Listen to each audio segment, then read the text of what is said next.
What's up, guys? I hope you are doing well. I am Abhimanyu. Welcome to Study with MR.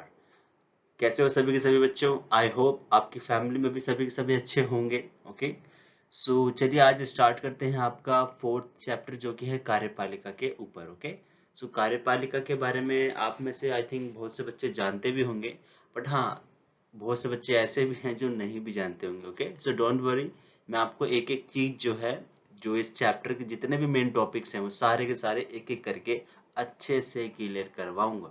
ठीक है, तो चलिए सबसे पहले इसके इंडेक्स के ऊपर नजर डाल देते हैं कि हमको एक्चुअली में इस चैप्टर के अंदर क्या क्या पढ़ना होता है. ओके, देखिए इसका जो इंडेक्स है कुछ ज्यादा बड़ा है. ठीक है, तो पेशेंस रखिएगा क्योंकि इसका इस चैप्टर में से नहीं तो नहीं लगभग 10 या 12 नंबर का आराम से क्वेश्चन आएगा.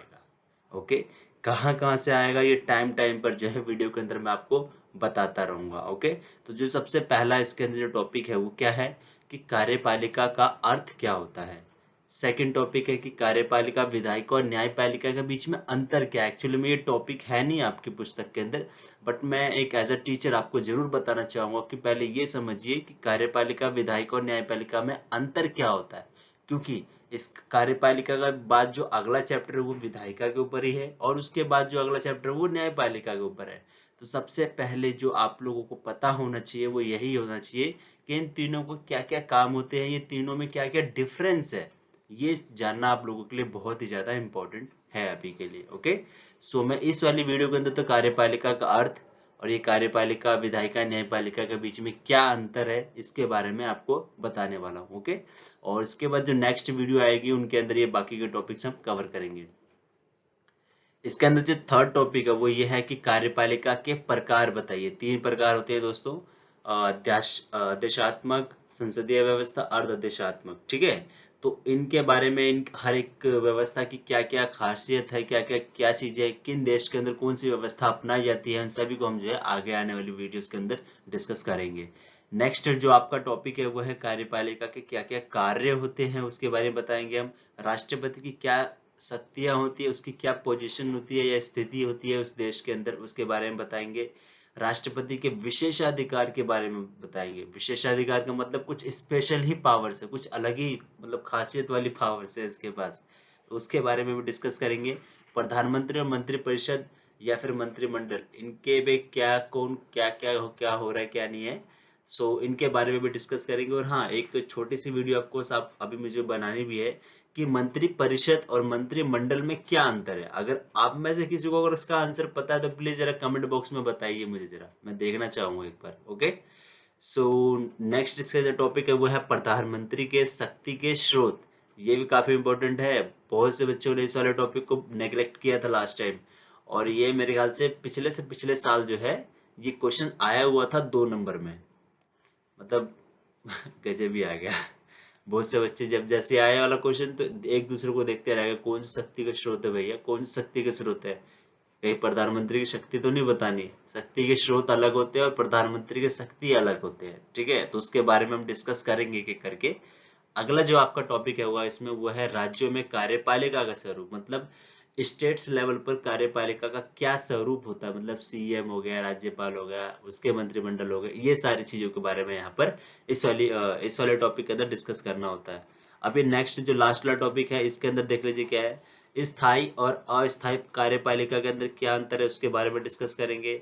और ऐसा ही कुछ राजनीतिक और गैर राजनीतिक कार्यपालिका उसके बारे में भी हम लोग डिस्कस करेंगे. ठीक है, सो वीडियो के प्लीज एंड तक बने रहिएगा क्योंकि इस वीडियो के अंदर मैं एक तरफ से कहूँ तो बेसिक चीज है, एक आपका पूरा फंडामेंटल स्ट्रॉन्ग कर दूंगा ये बता करके कि कार्यपालिका विधायिका और न्यायपालिका के बीच में क्या अंतर होता है. सबसे पहले आप लोगों को यही जानना चाहिए, बहुत इंपॉर्टेंट चीज है, प्लीज लास्ट तक देखिएगा. ओके, चलिए देखते हैं. सबसे पहले जो कार्यपालिका का अर्थ क्या होता है ये जरा जान लेते हैं. देखिए, विधायिका, कार्यपालिका, न्यायपालिका, सरकार के 3 अंग होते हैं. क्या होते हैं? सरकार के 3 अंग होते हैं. याद रखिएगा, आपसे जो होता है ना स्पेस देके जो पूछा जाता है वो ऐसा क्वेश्चन आ सकता है कि सरकार के डैश डैश डैश 3 अंग होते हैं. तो ये तीनों के नाम आप लोगों को वहां पर लिखने होंगे, या फिर डायरेक्ट पूछ लेगा कि सरकार के 3 अंग कौन कौन से होते हैं, तो ये तीनों लिखने होंगे आपको। 1 नंबर में एक क्वेश्चन आता है, ज्यादा खास नहीं। ओके, अभी बता रहा हूँ। अगला, ये तीनों मिल करके ही पूरे एक देश को शासित करती हैं या शासन करते हैं, तीनों के तीनों मिल करके। मतलब एक तरफ से व्यवस्था बना करके रखते हैं उस देश के अंदर, ताकि उस देश के अंदर लॉ एंड ऑर्डर्स को मेंटेन किया जा सके, कायदे कानूनों को जो है रोजाना डेली बेसिस पे लागू किया जा सके, कोई भी हिंसात्मक गतिविधियां ना हो। ओके, सो हाँ, यहाँ पर कार्यपालिका जो है एक्चुअली में सरकार को ही एक तरफ से बोला जाता है, वो चाहे सेंट्रल गवर्नमेंट हो या फिर स्टेट गवर्नमेंट हो। ठीक है, मतलब केंद्र गवर्नमेंट, केंद्रीय सरकार हो या फिर राज्य स्तर की सरकार हो। ओके, तो यहाँ पर जरा कार्यपालिका के मैंने 3 परिभाषाओं को पिक कर रखा है। ठीक है, तो 3 की कौन कौन सी परिभाषाएं हैं उनके बारे में जरा डिस्कस कर लेते हैं यहाँ पर हम। तो 3 परिभाषाओं देखिए मैंने लिख रखे हैं यहाँ पर, 1, 2 और ये तीसरा वाला परिभाषा है। ठीक है, तो देखिए इसकी जो पहली परिभाषा का क्या अर्थ होता है वो देख लीजिए। 3 परिभाषाएं दे रखी हैं, 1 नंबर में सवाल आता है कि कार्यपालिका का क्या अर्थ होता है, तो तीनों में से कोई सी भी जो है डेफिनेशन आप जो लिख सकते हैं। देखिए क्या है, कार्यपालिका का अर्थ व्यक्तियों के उस समूह से है, मतलब व्यक्तियों के उस समूह से है जो कायदे कानूनों को संगठन में रोजाना लागू करते हैं। किसको लागू करते हैं? कायदे कानूनों को, मतलब रूल्स एंड रेगुलेशंस को जो डेली बेसिस पर लागू करते हैं, कायम करते हैं, उसको हम क्या बोलेंगे? कार्यपालिका। जो व्यक्तियों का समूह दिखाया जा रहा है ना यहाँ पर, ये एक्चुअली प्रधानमंत्री, सीएम या फिर उसके मंत्रिपरिषद वालों के लिए ही जो है यूज किया जा रहा है। ओके, तो अभी देखो जरा, मेरा टैब ही चल नहीं रहा, पेन टैब सही से, उसमें दिक्कत आ रही है। कोई नहीं, आगे चलते हैं। दिक्कत आए तो दोस्त हारना मत, बढ़ते चलो, सब कुछ ठीक रहेगा। आगे देखते हैं, जो सेकंड डेफिनेशन है वो क्या है। देखिए, सरकार का वह अंग है जो इन नियमों कायदों को लागू करता है और प्रशासन का काम करता है, कार्यपालिका कहलाता है। अगला है, कार्यपालिका सरकार का वह अंग है जो विधायिका द्वारा स्वीकृत नीतियों और कानूनों को लागू करने के लिए जिम्मेदार है।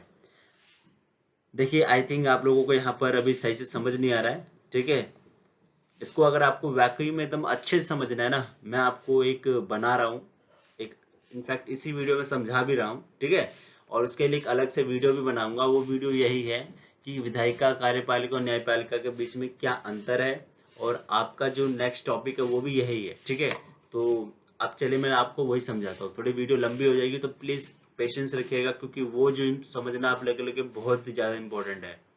ठीक है, अगर आप लोग वो समझ जाएंगे तब तो आपके तीनों चैप्टर जो है बड़े इजीली कर जाएंगे। ठीक है, तो देखते हैं जरा आगे।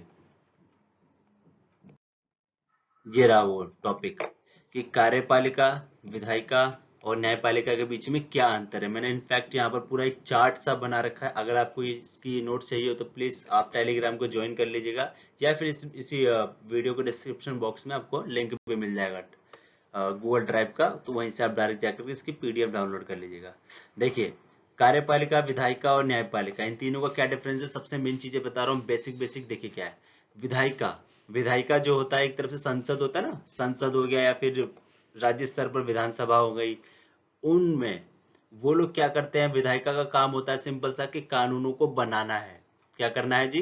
कानूनों को बनाना है। उन कानूनों को लागू कौन करेगा? लागू करने का जो काम है वो है इनका, कार्यपालिका का। ठीक है, कानूनों को कौन बनाता है? विधायिका। कानूनों को लागू कौन करेगा डेली बेसिस पे? वो करेगा कार्यपालिका।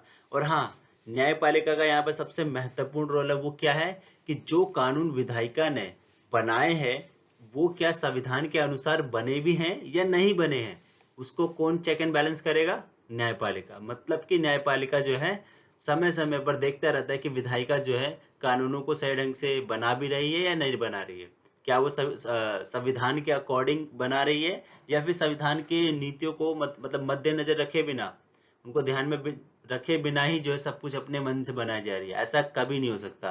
तो न्यायपालिका यहाँ पर सबसे बड़ा इंपॉर्टेंट रोल प्ले करता है कि विधायिका जो भी कायदे कानून बना रहा है वो सही ढंग से बना भी रही है या नहीं बना रही, संविधान के अनुसार बना रहा है या नहीं बना रहे। ये चेक एंड बैलेंस कौन करता है? ये चेक करता रहता है हमेशा टाइम टाइम पर, वो है न्यायपालिका। ठीक है, सिंपल सा मेन जो आपका बेसिक जो बोलता है ना फंक्शन क्या होते हैं तीनों के, वो मैंने आपको यहाँ पर अभी बता दिए। अब मैं आपको एक एक करके बताता हूँ कि पहले चलिए विधायिका वाले से स्टार्ट करते हैं, पूरा डिटेल में वो क्या होते हैं। ठीक है, देखिए विधायिका जो है, विधायिका को हम दो स्तर पर बांट सकते हैं, मतलब कि केंद्र स्तर की विधायिका कह सकते हैं एक हम, और एक दूसरा कह सकते हैं राज्य स्तर की विधायिका। ठीक है, केंद्र स्तर की विधायिका के अंदर एक्चुअल में जो कायदे कानून बनते हैं वो कहाँ पर बनते हैं? संसद के अंदर जाकर के बनते हैं, पार्लियामेंट इंग्लिश में कहते हैं इसको। ठीक है, तो आप जाकर के एक बार देख भी लीजिएगा पार्लियामेंट दिखता कैसा है। एज अ स्टूडेंट आप लोगों को ऑफकोर्स जाकर के देखना चाहिए। और हाँ, जब भी कहीं हिस्टोरिकल या फिर कहीं पर भी जाओ तो पहले उसके बारे में थोड़ी बहुत जानकारी ले लो, नॉलेज ले लो, उसी के आधार पर आप जाइए वहां पर, देखिए कि वो क्या क्या चीजें हैं जो आपने पढ़ करके आए हैं। ओके, तो आप सो दैट आप लोग एक दूसरे से रिलेट कर पाओगे कि हाँ वाकई में ये चीजें हो रखी थी, तो उस टाइम पर ऐसी चीजें बना रखी थी, तो आप ऐसे समझेंगे। ठीक है, तो केंद्रीय स्तर की जो विधायिका है उसके अंदर कौन आता है? संसद आता है जी, सिंपल। और हाँ, राज्य स्तर की अगर मैं विधायिका की बात करूं तो उसके अंदर क्या आता है? विधानमंडल। विधानमंडल के मतलब क्या है यहाँ पर कि ये विधानसभा भी हो सकता है और विधान परिषद भी हो सकता है। ठीक है, अभी मैं बता दूं कैसे।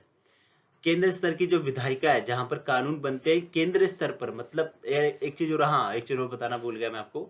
केंद्र स्तर की जो विधायिका है मतलब संसद में जो कानून बनते हैं वो पूरे के पूरे देश के लिए बनते हैं, याद रखिएगा। ठीक है, और राज्य स्तर की जो विधायिका होती है मतलब विधानसभा या विधान परिषद, इनके अंदर जो कानून बनते हैं वो उस राज्य के लिए बनते हैं।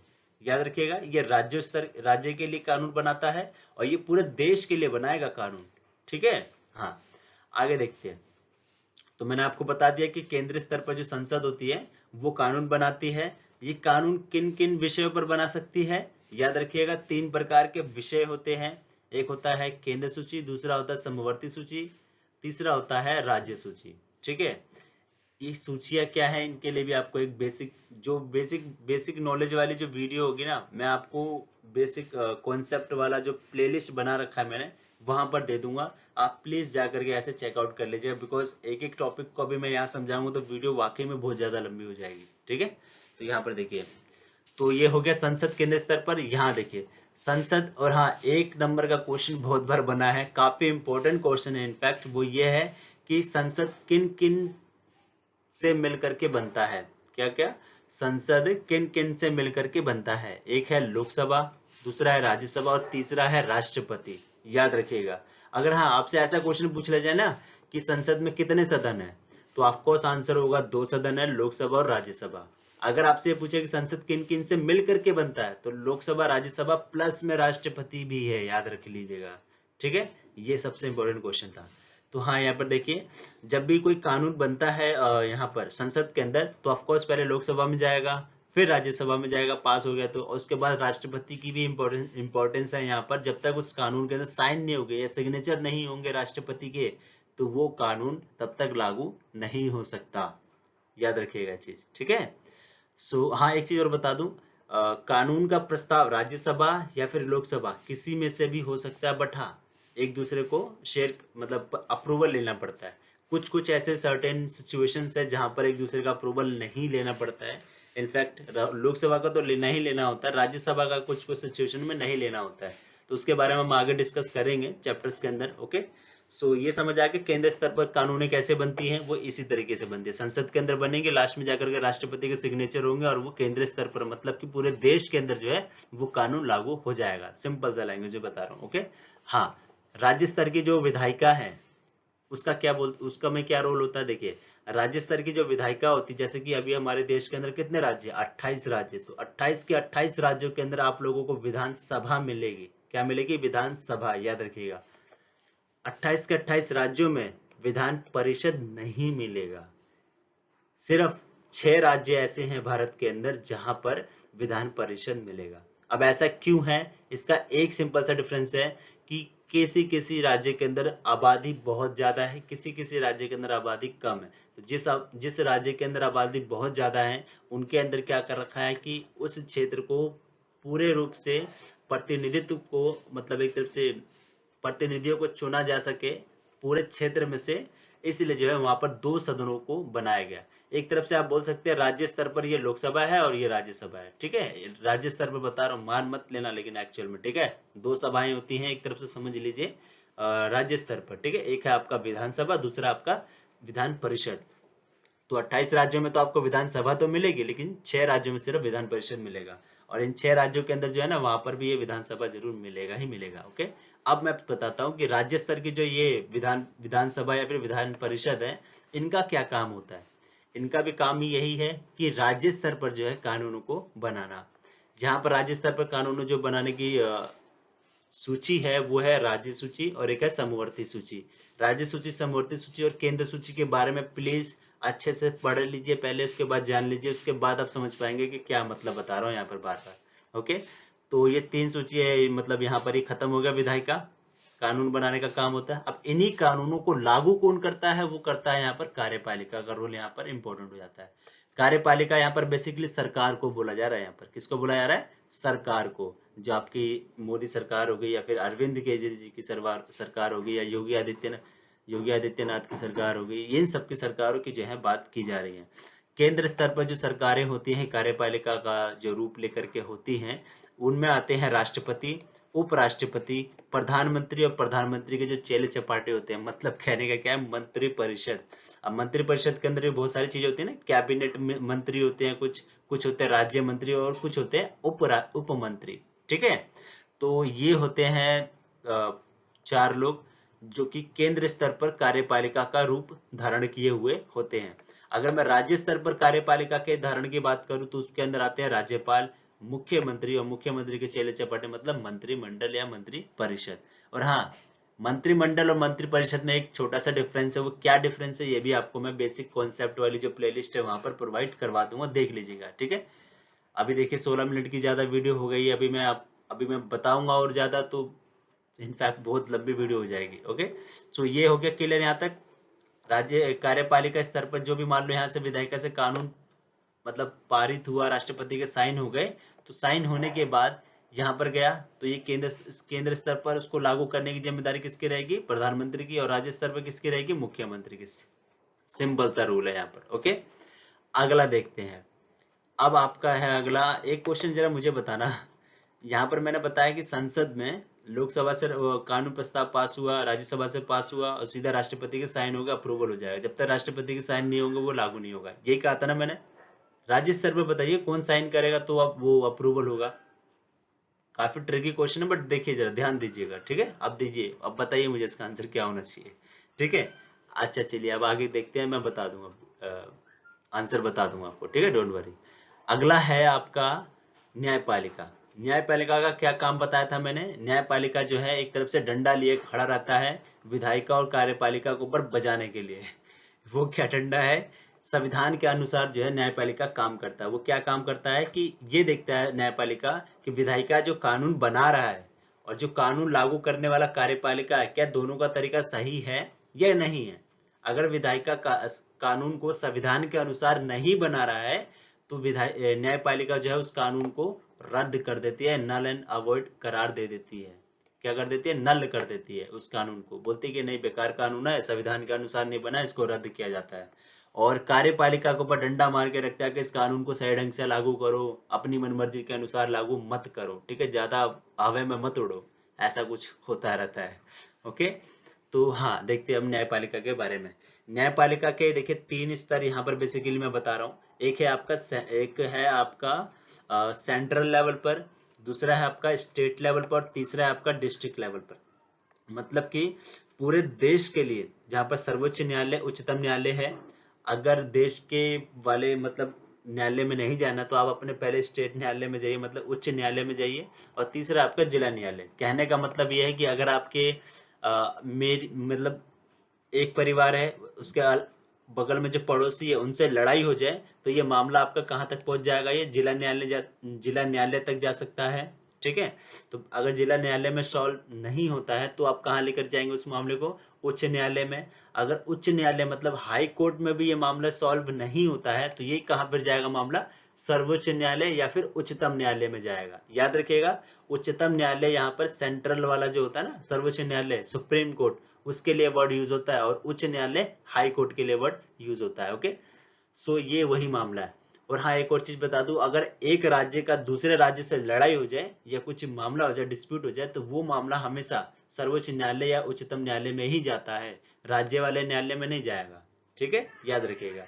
और बस इतना ही है, ज्यादा इंपॉर्टेंट भी नहीं कुछ। और हाँ, एक और इम्पोर्टेंट चीज है, वो यही है कि उच्च न्यायालयों की संख्या, मतलब हाई कोर्ट्स इन इंडिया कितने हैं? हाई कोर्ट्स इंडिया के अंदर वो है 25। याद रखिएगा, कितने हैं? 25। अब आपके दिमाग में क्वेश्चन जरूर आना चाहिए कि जब भारत के अंदर राज्य 28 हैं तो 25 हाई कोर्ट क्यों है सिर्फ, है ना? हर एक राज्य का अपना अपना एक उच्च न्यायालय तो ऑफकोर्स होता ही है ना? तो जरा मुझे बताइए कि ऐसे कौन से 3 राज्य हैं जिनका अपना हाई कोर्ट नहीं है? ठीक है, वो क्या करते हैं, मतलब उनका मामला कहाँ सुना जाता है, ये जरा बताइएगा मुझे। ठीक है, सो काफी इंपॉर्टेंट वीडियो है ये। अभी इनफैक्ट अगर आपको ये भी सही से समझ नहीं आया है तो यहाँ पर मैं आपको एक लिंक पेस्ट करवाऊंगा। ठीक है, इनफैक्ट कुछ दिनों बाद ही होगा वो लिंक, तो उसके अंदर मैं आपको न्यायपालिका विधायिका कार्यपालिका के बीच में एकदम अच्छे से, मतलब बढ़िया वाला जो बोलते हैं ना डिस्कशन होगा, वो वहीं पर ही होगा। ये तो मैंने जस्ट आपको एक ऐसे ही बताया है, 21 मिनट की वीडियो होगी, काफी लंबी हो गई। चलिए मुझे इजाजत दीजिए। So thank you so much सभी के लिए, लास्ट तक बने रहने के लिए बहुत बहुत धन्यवाद। ओके, चलो ठीक है, धन्यवाद। Please like share and subscribe the channel. Thank you.